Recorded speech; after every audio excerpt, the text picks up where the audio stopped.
Hey, this is Stacy B from stacyb.com, and you're listening to Vroom Vroom. Oh, did you hear that? What? I got to.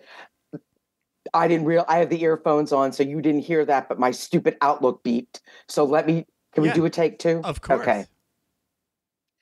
Hey, this is Stacy B from stacyb.com, and you are listening to Vroom Vroom Veer with Jeff Smith, reminding you to live your destiny, not your fate. See? Take two. Well done. All right. Thank you. I'm going to hit stop. I'll be right back. Okay. Are you ready to thoughtfully steer away from your revved up, frenzied, and far too often scripted life? Then welcome to Vroom Vroom Veer with Jeff Smith, where he guides you down the road differently traveled by sharing unique experiences with guests who have managed to shift away from a life stuck on cruise control and veered their way into a more authentic and fulfilling one in all sorts of interesting and kind of remarkable ways. Get ready to Vroom Vroom Veer with your differently traveled road chauffeur, Jeff Smith. Dr. Jenny Tufenkian. I hope I'm saying that right. Welcome to Vroom Vroom Veer. Welcome to the show. How's it going?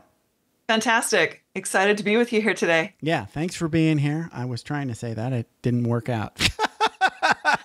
So you are at drjennytufenkian.com. So talk a little bit about what you're most excited about in your practice, your business today. Ooh, I am always very excited working with people who have felt like they have not gotten the answers they need to help them with their long COVID, their myalgic encephalitis, chronic fatigue. These people have usually been sick for years, if not decades, and not gotten answers yet. And I love talking to them. Those that are ready to do the work, I love having a conversation so we can dig in and figure out what they need to do to start feeling better. That's great. Yeah, that's a good mission. Yeah. I've not had those three specific things, but I've been on the end of no answers, and that really, really sucks. It's hard. It's really hard, or you keep going and you just never get well, I know people that are there, and that sucks. I say never give up. Well, you can't give up. You can't. I tried to give up. It didn't work out. But anyway, so this is Vroom Vroom Veer. This means we have to go back in time and talk about before you were Dr. Jenny and you were just Jenny. You weren't always Dr. One Each. So when you were like nearing the end of high school, were you on the college prep track or what were you thinking? Where was your head? Yeah, that was an interesting time. Part of me was on the college prep track. Part of me was not. I was actually, this was back in the 80s, early 80s. Yep. Okay. And this was in the don't worry, be happy kind of preppy time in high school. Everybody had those collars that were prepped up. And I was not that. Okay. I was not. I got my college award was strangest dress. I was one of the three people in the high school that got my clothes at the Goodwill bins and vintage stores. And I enjoyed dressing weird. But that wasn't really what was going on with me. What was going on with me at the time is that I was actually really angry and I was really scared and I was really depressed. Wow. I was very concerned with the state of the world. Wow. I was convinced we were going to blow ourselves up with nuclear war and I would not live to the age of 28. Wow. My other nickname in high school was Earth Mama. And people said, oh, you're going to have 6 kids. You are such an Earth Mama. Like you're going to have 6 kids. I was wearing Birkenstocks at age 14. And believe me, they were not cool back then. I'm excited they are now because I get new colors, but they were not cool. Wow. Okay.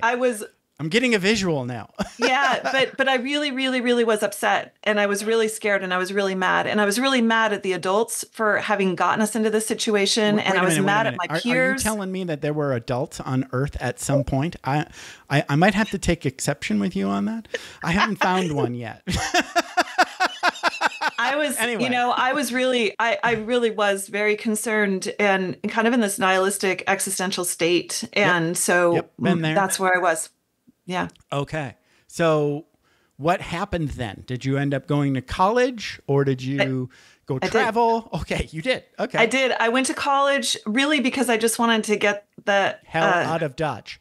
Yes, I was like, can I swear here? Yes, I wanted to get the hell out of my house. Yes. And my family has since healed, but we were dysfunctional at that time. And there was nothing more that I wanted was to get out. Yeah. And there wasn't this cool thing called the internet where, you know, a smart teenager could Google around and look at other options. I remember. So I went to college and had no idea how Right.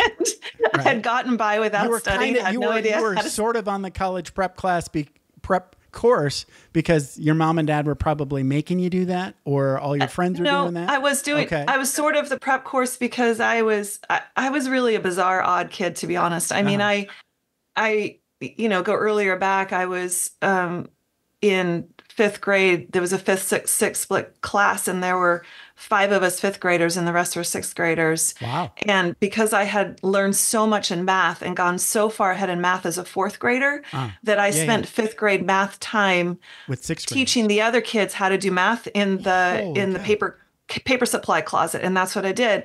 But it meant I didn't learn any new math. And then in sixth grade, the teacher was so impressed with me that he just had me like do things outside the classroom all the time.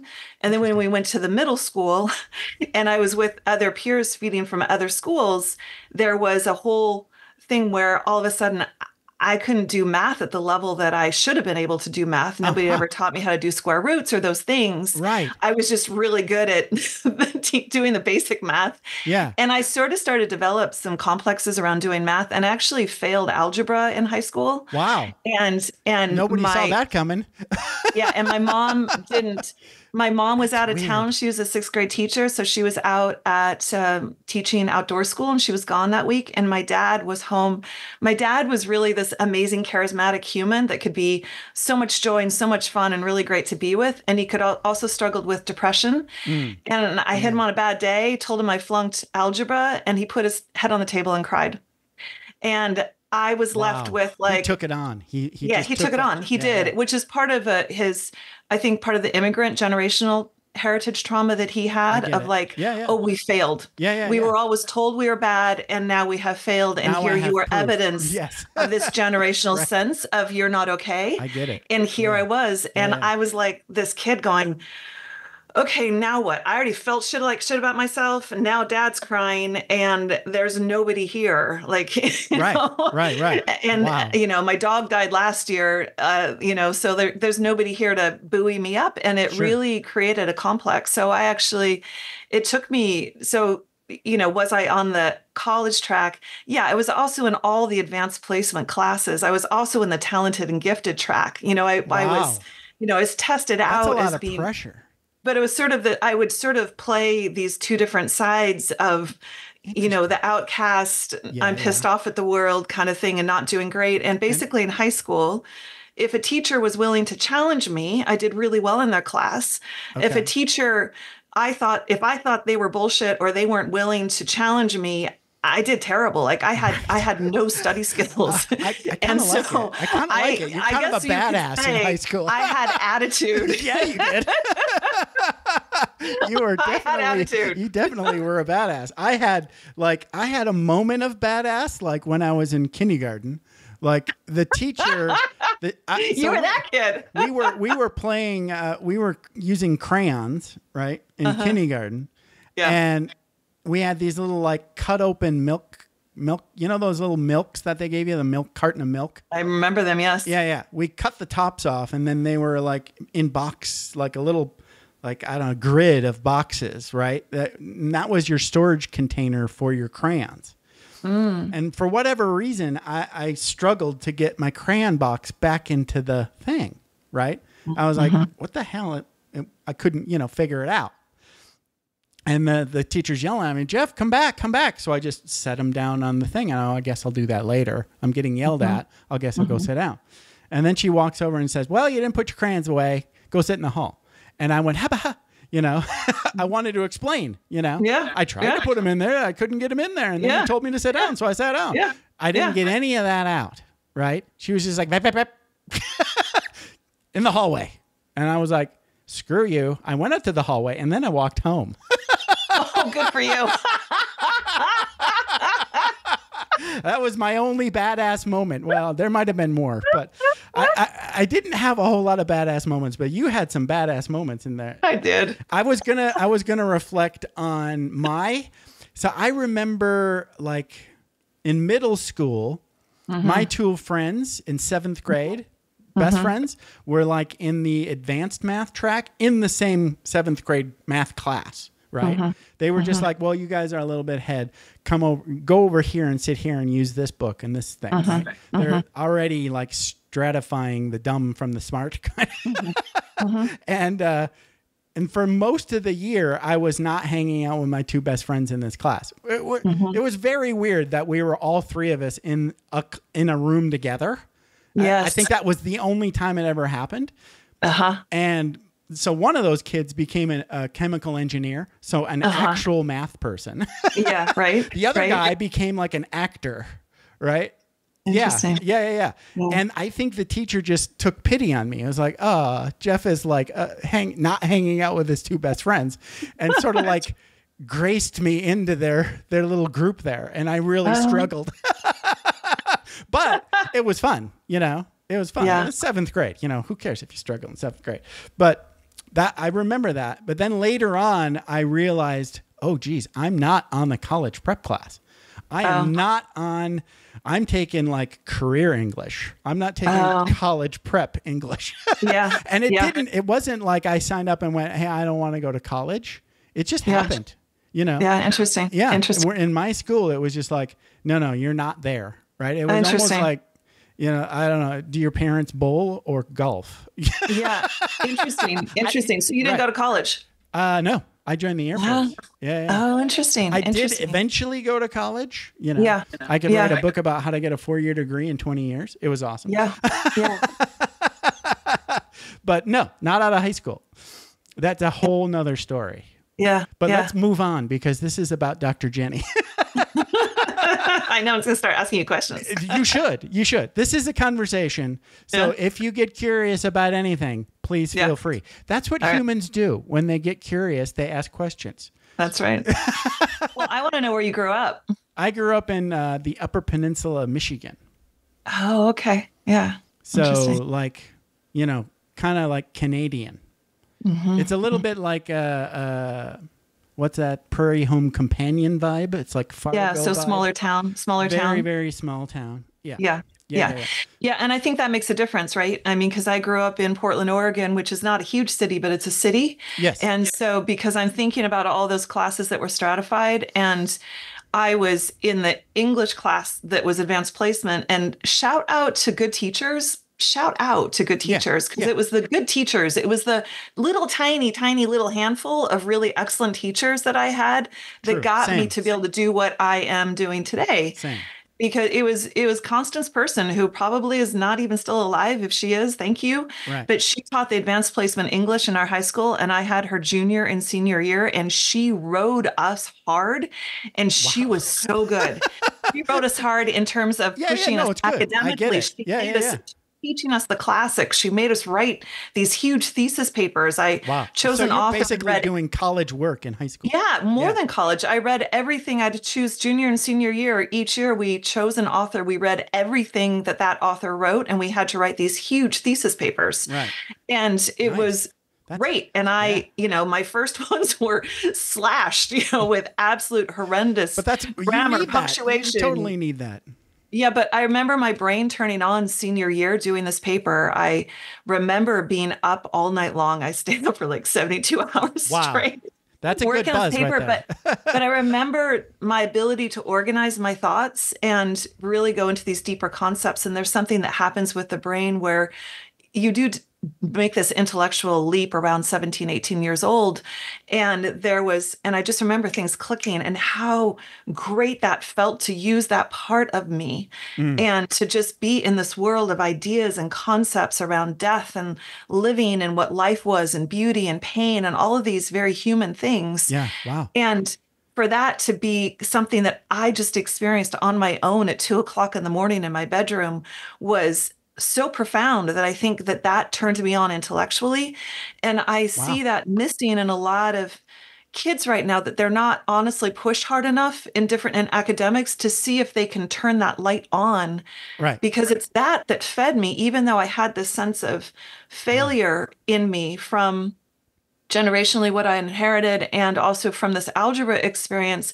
I also had this feeling inside of me like, wow, this feels really good when I do it this way. And this is for me. Like at this point, I don't care about the grade. I'm doing this because like I'm in this. I'm fascinated. And that's the thing that like you found like a joy inside of you. I did. It was intrinsic. It was an intrinsic. It was intrinsic. It's an intrinsic thing. Yeah. And Maria Montessori talks about this in education of how this intrinsic desire to learn is inherent in all of us. We are curious people. Even we when you get challenged and you go and you don't go, right? Exactly. But you feel the fear, but you go, let's rock, right? Let's dig in. What do we do? This is a puzzle. There's so many people now that don't get that moment. I think my moment probably was when I accidentally got Little Abner and Little Abner. So I went to the tryout for the musical Little Abner, and I wasn't even there to try out, right? Oh. And I just watched all these kids sing. And I was like, man, they stink. So I got up on stage, I sang this church song, and I got Little Abner. And like first I was freaked out. Yeah. I was like, I don't know how to act. That is still true, by the way.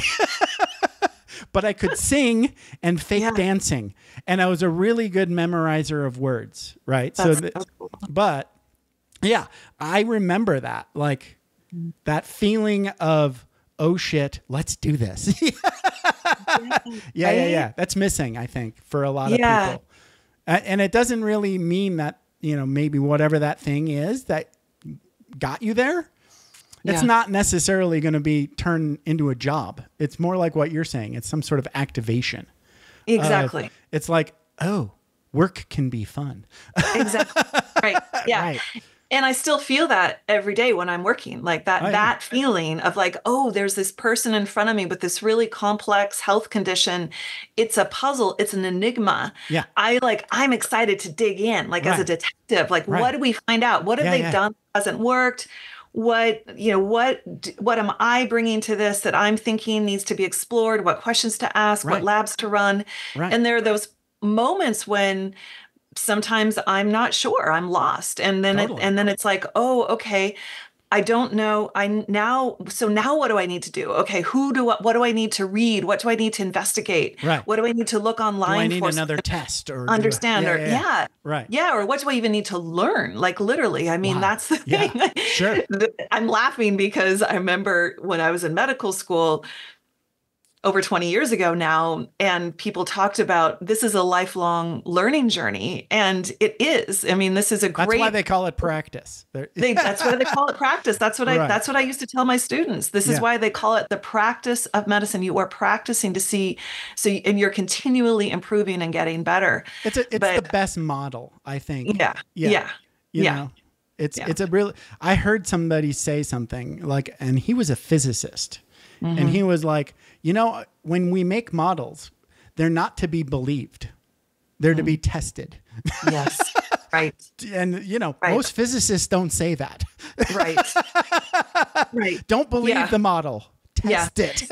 Yeah. And I think in this era of marketing and sound bites, and you got to say everything you got to say in a few seconds on social media to have an impact, and not doing what you're doing here with inviting into conversation, it really takes away from what is really important if we really want to make changes in our world, in ourselves, in our relationships, in our community, in the world. It takes a lot more focused, energized curiosity, exploration, and work to make that shift really last. It's not a soundbite experience. Not at all.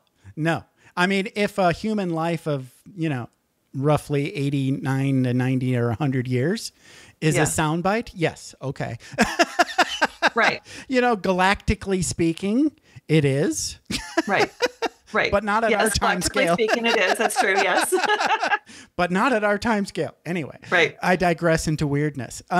So let's talk a little bit about how you got into this current gig. So did you get sick? Is that how I'm understanding it? In terms of why I focus on myalgic encephalitis, long COVID, Right. Yep. Personal journey, absolutely, 100%. Yes. Okay. So you got long COVID. I did get long COVID. And before that, I had myalgic encephalitis. I probably had this as a kid, now looking back. Okay. And it probably waxed and waned throughout my life. So for people not like me that know everything, talk a little bit about what that thing is that you're talking about. Sure.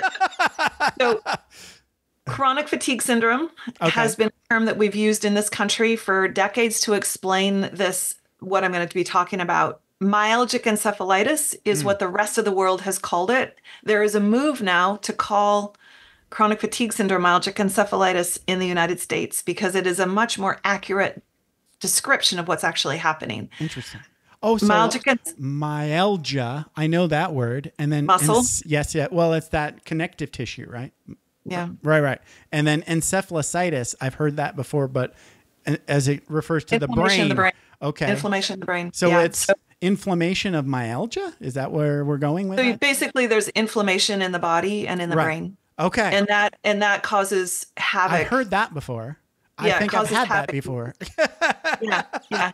Yeah. So it's a very complex condition that has three people. You could have a room full of people who all have the same condition, and how it gets expressed in each one of those will be slightly different. Yeah. And they may have the same root cause or similar. It's the same root cause, similar root cause, but actually let's not use the term root cause because there can be different root causes that cause their body to flare up in that way and for them to have that reaction. So it's a symptom. For some people, it's a symptom. Yeah. For some people, it's a virus or an infection. For some people, it's toxic exposure. Some people, it is diet, chronic sugar, emotional stress. It can be dietary things. It can be your gut being thrown off for so long that it's created leaky gut and leaky brain. It can be so many different things that trigger that to happen in you. And as you can tell, it's so complex that it doesn't fit into a neat, tidy little box. Totally. I was just going to say that. No test for it. There's no test. I was going to say also that there's no specialty that can grab it and say, this is mine. Right. And I can go take care of this now. Yeah. Right. And so, if you have a soccer ball and you're trying to kick it to somebody else on the team, that's kind of what happens to these people in the medical system is like, oh, you've got musculoskeletal expression. I'm going to kick you over to rheumatology. Right. Oh, you say you've got heart palpitations. We're going to kick you over to cardio. Right. Oh, you say you're feeling really tired. We're going to kick you down to psych because clearly it's just depression because there's no test telling me that there's something wrong with you. Right. So they get bopped around and and ignored. Yeah. So it's a complex thing. Yeah, it does suck. Been there, done that. Okay. So let's talk about your personal journey, especially the long COVID bit, because still going on probably, but you're managing, I would imagine, but that's just a guess. Okay. Yeah. So talk about it. What's the story? Yeah. So the story is that I was doing fantastic. So during the pandemic, let's talk about the pandemic. Yeah. So I was one of those people that got freaked out in 2013 that we might have a pandemic. I had a patient that had come back from China with a horrendous cough, and there was concerns that maybe one of the SARS viruses would become a pandemic at that time. And I did a bunch of research and found out that a lot of people talking about it. Yeah, and found out that these pandemics they're usually a 2 to 2.5, 3 year cycle of the virus kind of exploding and going down. And so when the pandemic hit and people were saying, go hide for 2 weeks, I was like to my husband, like, this is gonna be 2 years. We need to, what are we gonna do with our teenager for 2 years? Like, what's the plan? Right, there was no plan. Like, we need a personal plan. It's gonna be 2 years. Yeah. And I was also I had been teaching and researching, teaching doctors and had online programs to help people with myalgic encephalitis, chronic fatigue. And I knew that we were going to likely have this incredible uptick of myalgic encephalitis with the pandemic because two of the root causes are severe emotional stress. And the second is having a virus. And here we have both at the same time. Right. So I knew it was going to be a problem. I didn't know it was going to be called long COVID.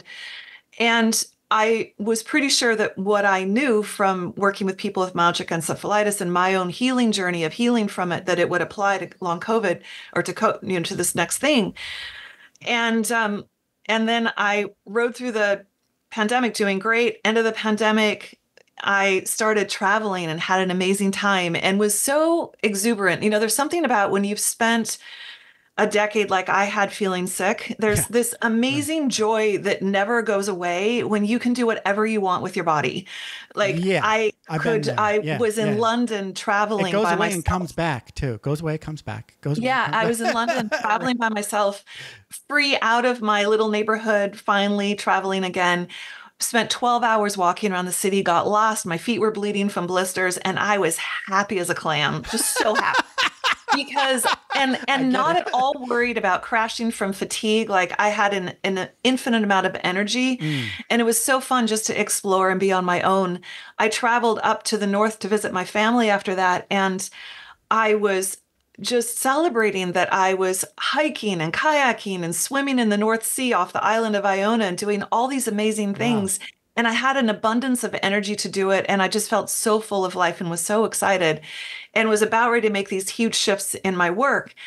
Came home, went and taught a bunch of executive women in the Dominican Republic for their retreat and was teaching there. And while I was there, I got food poisoning, had a 72-hour classic gastrointestinal illness in the hotel room, fever of 102, diarrhea, all the yuck. Yeah.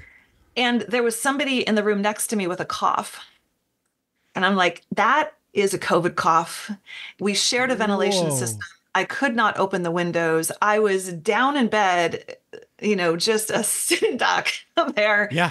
And I got exposed. And sure enough, a couple days later, I came down with acute COVID for the first time.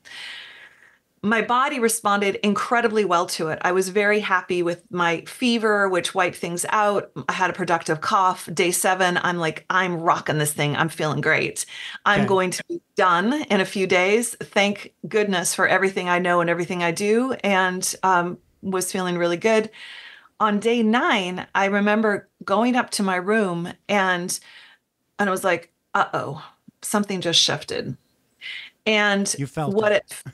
And what it felt like, it felt like is if the Death Star is going down and it sent out 1 million drones into my mitochondria. And I woke up the next morning and it was like somebody had flipped a switch, and all of a sudden overnight I had chronic fatigue syndrome, myalgic encephalitis all over again. I was exhausted going down the stairs. I had made a cabbage salad the day before. I was trying to chew. I was too tired to chew my food. I needed to have soup. And it was wild because you felt the sort of like, I just knocked that shit out. What happened? I had been well for years and years and years. And then really, you just felt better killing the virus. That part you felt like energized from. Yeah. And this is a very COVID thing where you think you've got it and then it takes a shift. You think you're over it and then you're not.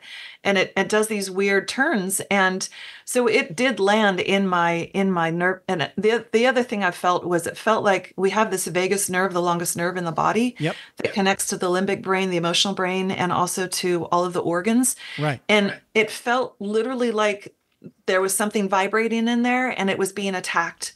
And it just was like this vibration feeling in my body. Right. If I went to a doctor and said that, they'd think I was crazy, right? Right. But that's exactly what it felt like. And when a virus goes into the nerves, you can get very odd symptoms, which is one of the things I'm listening for in my patients. Do you have weird stuff you don't want to tell anybody? Please tell me. Because that can be a sign. Yes. That it can be a sign that you have got a virus in nerves. So that was happening. And that was, my body wanted to go into a fear response to it because of what I know about the limbic brain and the fear response and how that can tank you with your energy and with your health. I was doing everything I could to stop that reaction in my brain.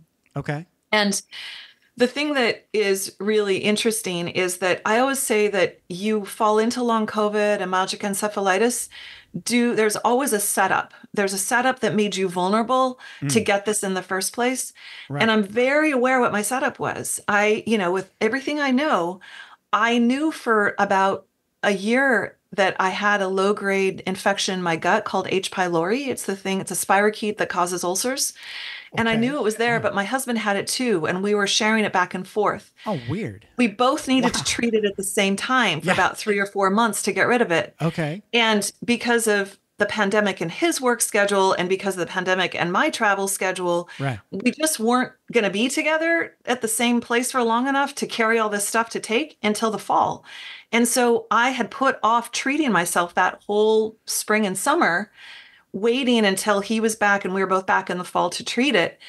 So I had an underlying gut infection that may have made me more vulnerable to get the gastrointestinal illness. But either way, my gut being screwed up from that infection completely wiped out my microbiome. And we know that people who have dysbiosis, imbalanced gut microbiome, are way more susceptible to get long COVID. So that was a huge entry point. And then the other piece that I just have to completely own and really want to share with those of you who are listening, because I know this podcast is called Vroom Vroom. A lot of your people do a lot of stuff all the time. Is I was under immense amount of stress. The first half of the pandemic, I was one of the few people was like, I get it. I'm cool. I'm calm. I'm collected. This is what I'm seeing. I'm sharing with you what I know, trying to help those in my community the best I could. Partway through, it started to really impact me. And some of this was over some financial stress I was having, an immense amount of stress where I had invested wildly into a media campaign that did not work at all and completely tanked me with huge numbers of money that I lost. And I had an incredible amount of stress. And this is interesting because I've never talked about this in this way before, but it linked back to that sense of failure as that kid that failed algebra. Totally. And that dad who, and that generational memory of failure, not good enough, we're kicking you out, genocide history. Wow. And all of that stuff really showed up in me and took me down in a big way. It was really impacting the stress of the work not going the way I'd imagined, the financial burden, just sort of feeling like, oh, thought I was supposed to be doing this, and now that's not working out. Who am I? What am I doing? The second guessing. And in the perspective of isolation of a pandemic, where I didn't have the community and the people and the contact with people that would have maybe buoyed me up, I really went down to a deep, hard place. I did. Isolation is like a thing that nobody ever talks about, and it's hugely impacting all of your health. It is. And it's why I've now added connection into one of my health pillars that we need to all consciously be bringing in to our lives. So my setup was that I'd had this period of incredible emotional stress. And even though I was having this amazing summer, being able to do all this stuff, there was still sort of this thread that had been impacting probably my immune system and nervous system, my limbic brain. And then I had this gastrointestinal thing, and those two things were the setup for the COVID. And so my COVID journey is kind of like this, which it often is when you have chronic stuff, in terms of feeling like I'm getting better, and then something happens, I push too hard, I do too much, and then it's challenging. But obviously I'm really grateful that I'm able to function as well as I am.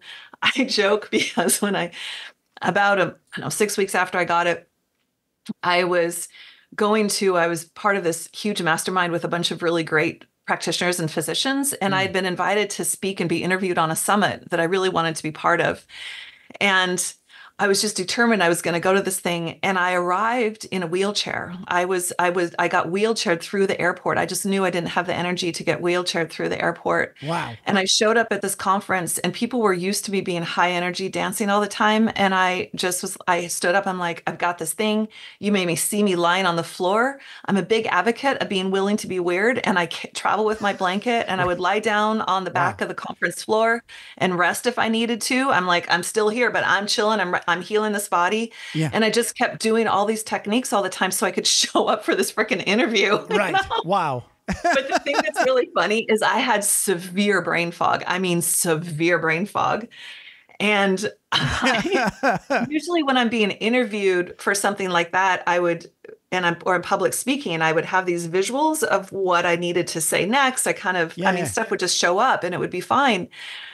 Nothing. like complete blank screen, like nothing there, nothing there, like nothing there. Just suddenly your vocabulary is a 3-year-old. Well, and that's the thing that's so hilarious, because they're like, tell me about the limbic brain. This is so fascinating. We haven't had anybody yet talk about the limbic brain. Yeah. And so I'm trying to explain the limbic brain. And I could not, for the life of me, remember the word neuroplasticity, which is central when you're talking about limbic brain healing. And so I used every single word. Something is going on when you can't remember a word that you know. You're like, come on, brain. And I had told them before. Happens to me every show, by the way. I had told them before the interview, I said, look, I've got long COVID. My brain is Swiss cheese. If I'm not speaking sense, if I need to clarify, please stop me. You're not going to insult me. I'd rather you told me so I can, we can try again. Everybody knows the word. Just shout it out when I'm not saying it, please. Yeah, it was really, but what I found was really funny was they absolutely loved my interview. And I could see the guy who was who came in, who was the head of the show. And he came in and he was listening to me at the end. And I could just see his cowboy hat nodding back and down. It's kind of dark. They've got the lights on me. It's dark. I just see him like going, yeah. And they really liked what I did. And they invited me back the next year. And I was joking with my husband that they say, for really good media, you should be talking at like this 3rd to 5th grade level. And maybe they liked me so much because I had such severe brain fog. Like I was talking like a 5-year-old. And maybe they're not going to like me this year. I don't know. Right. All the big words came back. Don't invite her back. Right. Anyway. Wow. That's awesome. So I'd say the long COVID piece, one of the things that I feel like is really important to hear for those of you who are out there struggling with fatigue is that you're not alone. When you look at the whole planet, there's pretty much everybody has been impacted by COVID. And 30% of people who got COVID had some kind of fallout from getting COVID, some sort of long COVID kind of thing. That's a lot of us. And before that, you have all these people with myalgic encephalitis, which is a huge untold number of millions and millions and millions of people. Right. And you're not alone. And many people are walking around looking really great and working hard at just kind of staying normal throughout their day. Right. And I really feel like so many of the things that we're now talking about more, like, mood disorders and all that kind of stuff, it's just, I think it'd be great if we could share this, because I know that part of my rehabilitation was so key, was I'm still working at this high level. But there was a period where for me to just take a 15-minute rest twice a day was huge. And I really wanted to be able to go in and speak to people who are running corporations and say, look, if you have a rest room or you give your people permission to stop when they need to, they're going to heal so much faster. Right. And they're going to be so much more productive. And they're not going to need to quit this job. Right. Because you're so inflexible. Right. They're going to be able to be there. And so where's that place that Google has those like chill pods, right? There are a lot of really kind of more cutting edge media. Some workplaces have tuned in on this. White and Kennedy here in Portland was known for that. They had a nap room, meditation room, ping pong. You need to go play. You need to go rest. They knew. But it actually increases productivity. It does. It does. Because if you have a place, like your workplace is more fun than TV. Yeah. It's social. People are engaged. Yeah. They don't want to leave. Yeah, exactly. The really smart companies have figured this out. And I have to say, when I'm sitting here working and I'm writing, I'm creating something, and then I'm like, oh, it's time to go do. I call it my 11-minute shavasana, where I just lie down. I put my timer on for 11 minutes and just stop and let the timer hold me. Yeah. It is the best. That's the best. And I don't have to worry about how long if I'm ready to get up, I have 11 minutes. That's what I'm doing for 11 minutes. Whenever I do yoga, all I really want to do is the shavasana. At the end. Yeah. But I need the other thing too, but I don't want to. No, I hear you. It's that nice nap at the end. Yeah, it's the best. But the thing that I always find so interesting is I'll be like, oh, I'm kind of feel like I'm getting tired. I should go lie down. I don't want to. I want to finish this. And I'm like, nope, you go. Right. It's like taking the break is like a sort of like a pill. That's way better than any pill. Absolutely. It is so much better than a pill. And 9 times out of 10, I'm there, and then Take it's your sort of this medicine. conscious, this thought, like I have this new realization or this new idea or something just percolates up. I'm just resting. I'm not trying to trying to Right. think. It just flows to you. Yeah, yeah. It's like, oh, that's brilliant. That's a good Right. idea. Now I Yeah. have a solution to this It's problem or a like new right on idea the or something edge to of write. wakefulness and sleeping. Right, Yeah. right. It's like such a the gift. universe whispers to you and says, "Hey, Yeah. buddy, you really need to chill." Yeah, yeah. And Okay, and let's as a do the culture, we breathing thing now. suck Yeah. at slowing down Yes, and giving we ourselves do. permission to slow Yeah. down. And I actually think that's the other reason sometimes that people get this condition is Right. because they've just ignored their body's signals for so long that it just starts to have to scream at you. Totally. Yeah. So I can talk a little bit about a health journey that I went through Yeah. because it kind of plays. It's not either one of those two things. It might be actually now that I think about it. So like when I was in my 30s, like you could go ask my wife like how different I am. You know, we've been married a really long time. Like we would go out shopping and I would have to like take breaks. Right. And she's like a shopping maniac. She's like you with hiking, but with stores. Like I got to hit every store, you know, and she can shop for hours and doesn't care. Right. She's got to touch everything everywhere and every outlet and all. And I want to be there. Right. I'm there for the steps. But back in my 30s, I would be like, walk. Oh my God, I'm in so much pain. I feel like my feet are swelling and my ankles are 3 sizes too big. And I would like walk and then sit. I go, you go, honey. I just need to rest. Right. And I was like, that might be normal for humans in America. Maybe. I'm thinking maybe that might be normal. I just didn't like it. I thought there are people in their 30s that can walk all day. There's one of them. She's my wife. Right? I'm married to her. Yes. Exactly. Right. Yes. So there's something going on that makes me different than her. Right. So then I started like just trying to figure that out. Right. And I think the first like little message that I got out of the ether, there was an internet, thank God, was too much damn sugar. Right. There's this sugar everywhere. Right. And I'm like, what do you mean? I never use sugar. Right. So to me, like sugar is when my mom takes 3 packs of sugar and puts it in her coffee. That's what sugar is. And I didn't know that literally everything that comes in a package is made of sugar. Right. Yeah. I had to learn that. But I did, and, eventually I got off the sugar habit, way better.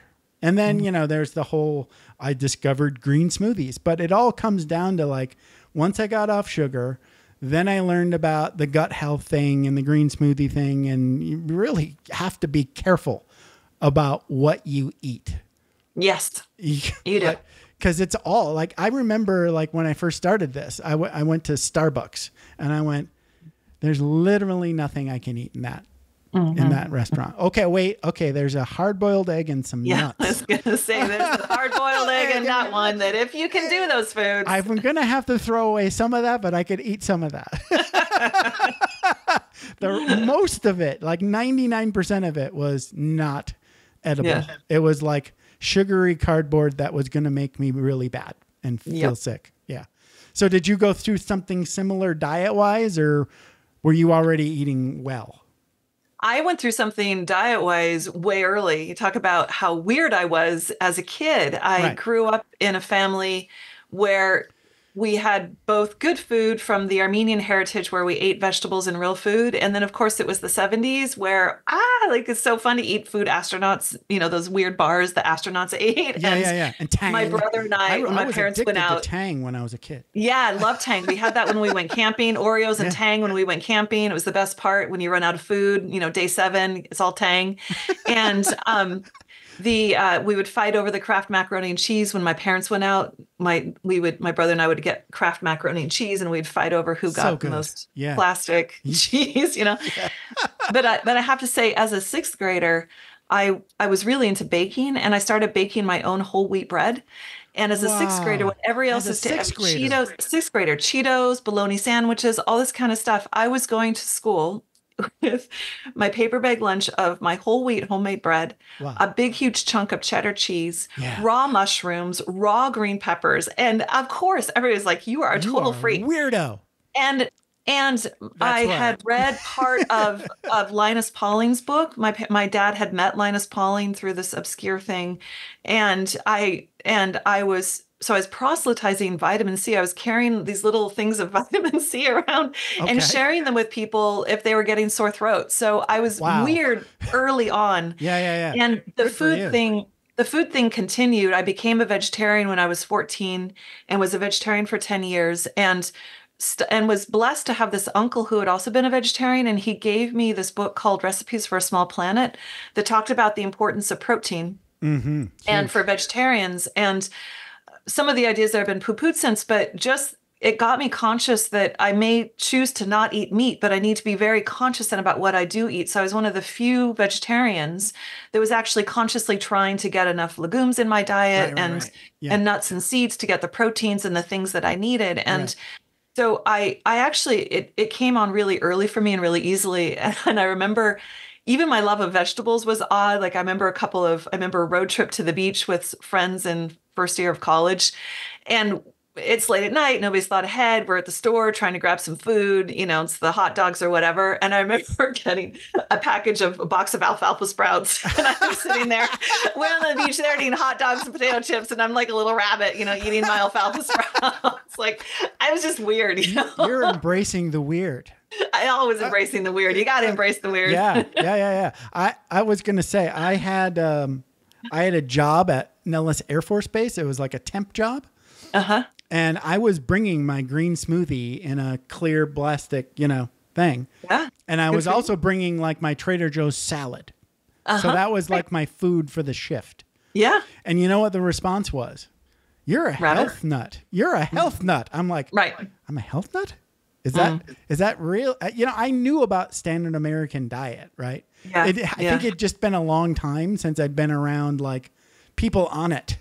Yeah. Right. They look at you like you got two heads when you, Yeah. Well, it was really interesting because I had this sort of personal desire to eat well and an interest in it. And I had been exposed to foods as a kid. So different kinds of foods. So I had a broad palate, and that I really am thankful for my family for.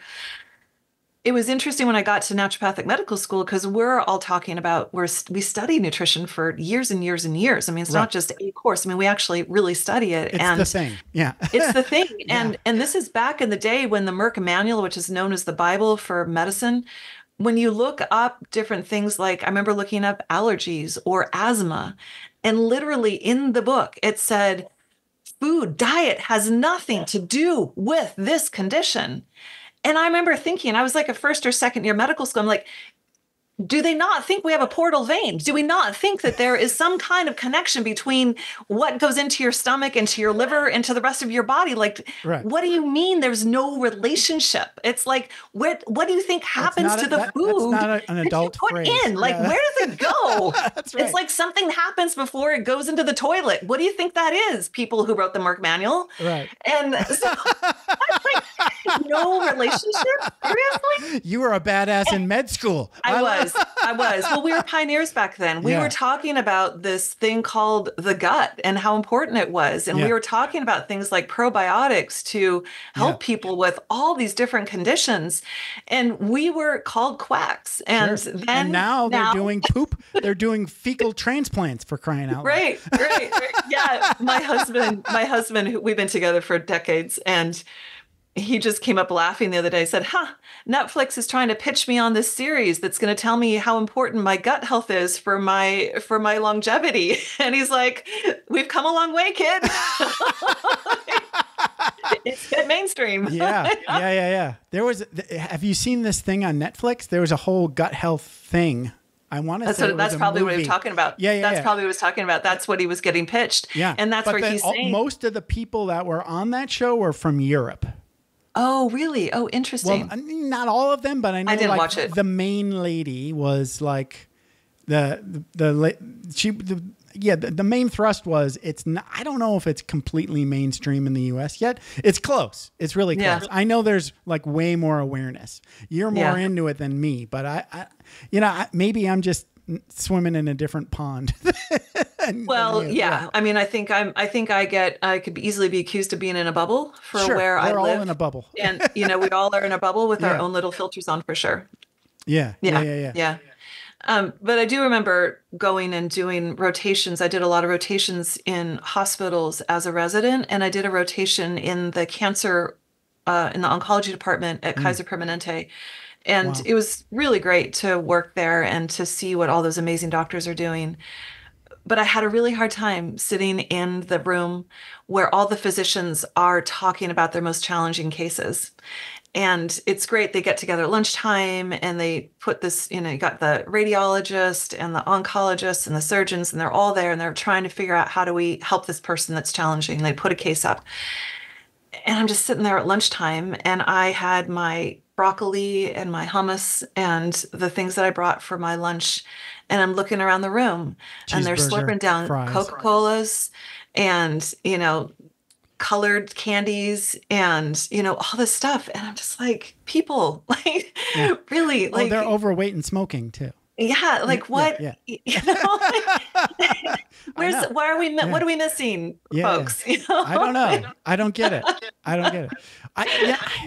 That's a much longer conversation. Yeah. About what is like, I call that like the normal. Normal is not like sane. Yeah. Yeah. Right. Well, and then you start, I mean, this is where you get me on one of my other soapboxes, which is looking at all the institutions that feed people in the society and how different things could be if we fed them all well. So you look at schools, look at school lunches, you look at prisons, right. You look at any place where we feed people as in an institution and what we offer them. We could, if we change what people in hospitals, that's the other thing I would, if we shift what we feed people when they're in these places, we could drastically impact the outcome of our goals when they're in those places. If you feed children well-balanced food, they've done studies where they've taken inmates, very high crime, violent, folks, and they take them off the sugar, off the food preservatives, off the food coloring, and feed them real food. Right. The violence, the attitude, the everything, all of it was seriously shifted. And this is for a lot of reasons. I mean, all of us need that good food, but people who have any genetic propensity to have any kind of brain divergence or behavior divergence from the quote unquote norm, many of those people are super sensitive to those very preservatives and food colorings and things. And it can literally trigger neuroinflammation that can create, this bad behavior, quote unquote, bad behavior. Right. So, I mean, it's just, it just feels to me that there are. I heard a doctor talking about that there was a whole book written about like basically all of mental illness can be linked to some sort of, physiology, diet or otherwise, a lot of it is diet, because we are what we eat, so if you garbage in, garbage out. We're getting close to talking an hour. So I think we're going to need a part 2, 3, and 4, maybe for Dr. Jenny and Jeff on Vroom Vroom Veer. Because this was totally really fun. Yeah, this was really fun. I could talk to you forever. Yeah, likewise. Yeah, I am super weird. I don't think I got to be as weird as you on this show, right? I was kind of like letting you, let your freak flag fly, please. Because you probably don't get to be that weird, when you're on podcasts. Very true. There you go. So I am your home for weird. Thank you very much, Jeff, for welcoming me, and I appreciate you. So you are at Dr. Jenny Tufenkian.com. So talk a little bit about how people can reach out to you and learn about how to get their energy back. Absolutely. So come on over to the website, drjennytufenkian.com. On there, you can learn about different things that I do, what I offer. If you are interested in having a conversation with me to see if we are a good fit for us to work together, there's an application you can fill out. I read every single one of those, and we will definitely steer you in the right direction in terms of if you're a good match for me or if there's something that is better for you to be doing with your time. And I bring on people one-on-one to work, or I also have group programs, and I also have self-study programs. So there's lots of things on there. That's awesome. Dr. Jenny, let's do this again. I had too much fun, I think. I think I had too much fun. I need a weekly or monthly dose of Dr. Jenny. Very good for my mood, my energy. Amazing. So thank you. Thank you. Have a good one. Thanks for taking the time to ride along with us on another episode of Vroom Vroom Veer. For podcast info and show notes, be sure to head over to vvveer.com. That's VVER.com. Man, that's fun to say. And we'll catch up with you next time here on Vroom Vroom Veer.